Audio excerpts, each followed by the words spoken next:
Hey guys, it's Lindsay at Mama Schmooze Reviews. Welcome to my channel. Thank you so much for joining. If you're new, I would love you to hit the subscribe button so you can see more of what my channel offers. I talk a lot about homeschool.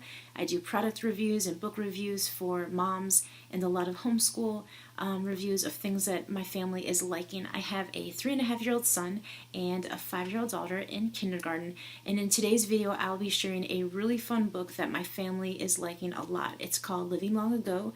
It's by Usborne and we've really been enjoying it. It's a great introductory to history, and it talks about people living long ago and how they travel and what they eat and what they wear, and we have really been enjoying it. So I wanted to share with you guys what it looks like in the inside because I've been posting pictures of this on Instagram and I've been getting questions about it. So I figured if you guys are asking questions on Instagram, might as well do a flip through. And like I said before, it's a great book for kindergarten, probably, and any other kids in elementary school, for visual learners especially. So without further ado, I will share with you guys what it looks like in the inside. And I got this book from Bookshark called The Usborne Book of Living Long Ago, and this is one of the main books we've been using for history, and I love the simplicity of it and the layout.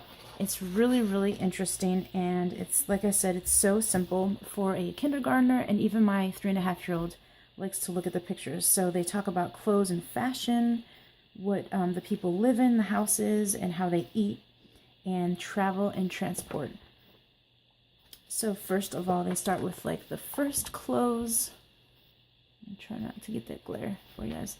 The first clothes and clothes in ancient Egypt. They have a lot of little pictures that they share with what they wore, their perfume, and some projects like on the side. For instance, this one shows how to make an Egyptian collar. So they give some little activities for some of these. But I just really think it's clever. We've been touching on little subjects here and there for my kids, and they're really young. So I think that this book is definitely enough to get their interest in history at an early age. And if you have any kids that are ages 3 or 4 and you want to do early studies like these, this is something good that they can just look at as far as pictures go. And then when they're maybe 5 to 7 years of age, you can read the little paragraphs and get them a little bit more engaged.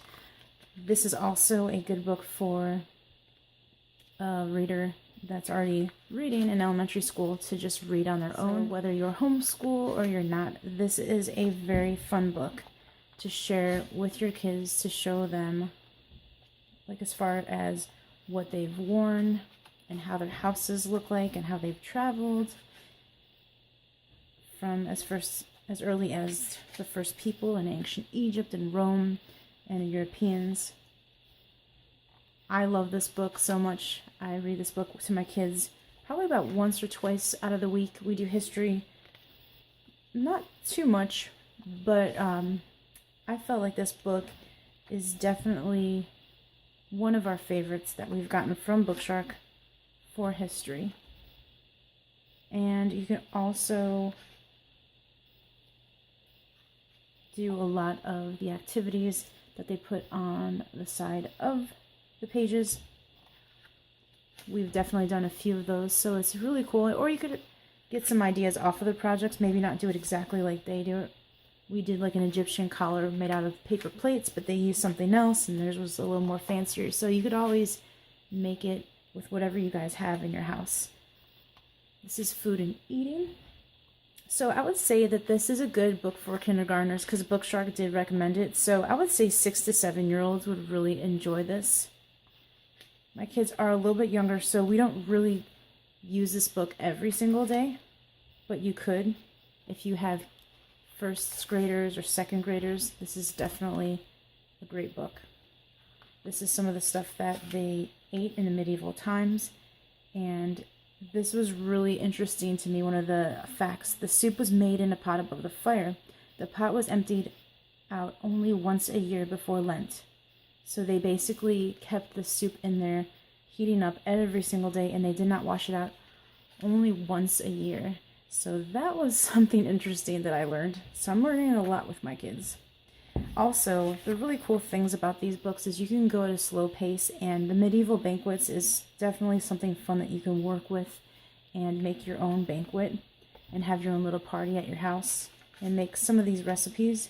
They do give some recipes for like pumpkin pie and bread pudding, and they're very simple, nothing really complicated.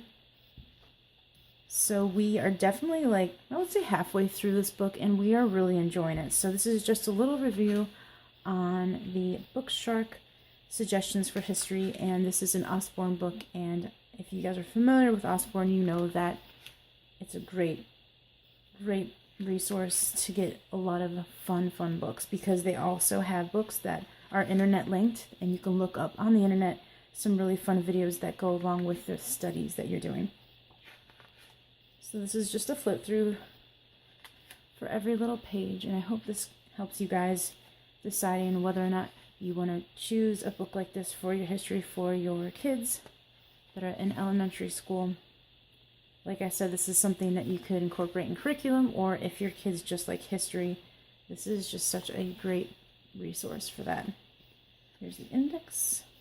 And that's basically it. It's 98 pages. It's not really long, but like I said, the pictures are beautiful, and it's very easy to understand just looking at the pictures. And for young kids like mine, we look at the pictures, and whatever they're interested in, I'll read.